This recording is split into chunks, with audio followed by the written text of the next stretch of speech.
So as we're going, it is very important to remember hence all of these other elements. So we'll just add a little bit more here.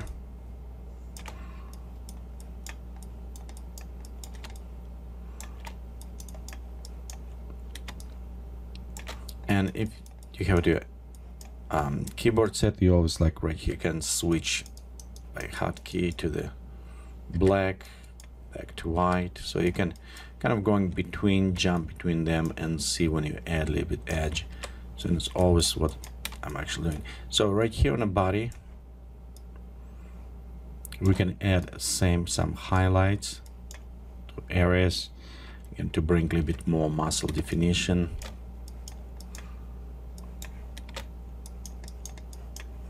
Kind of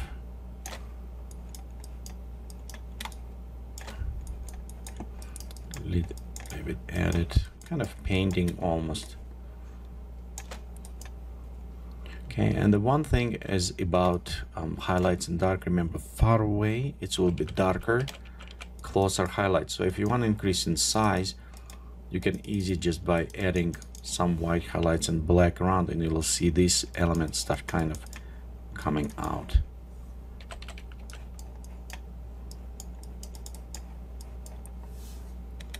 Okay, let's go zoom in, and we can go right here. Just add a little bit more, and let's go on ahead.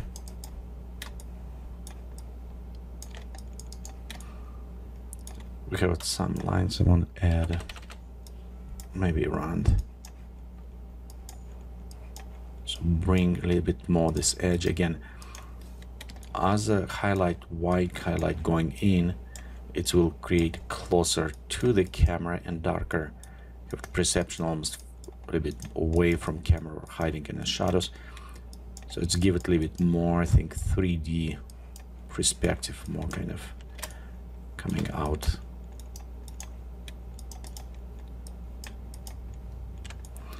Okay, right here, hands, so let's make them darker, some areas.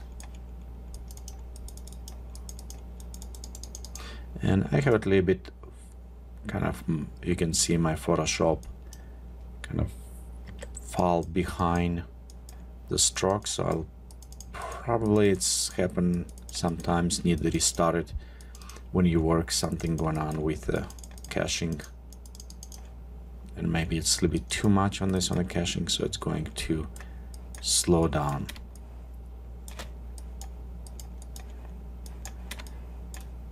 Representation, so I'm going to switch soon, just log it. Okay, so add some details right here. Let's zoom out, and like this area you can see how it's now without flood. Now it's have some details and dimension to us, so we add a little bit more definitions, not too dramatic. And what I like to do, you create once, you can create second layer and add more and more definition towards that.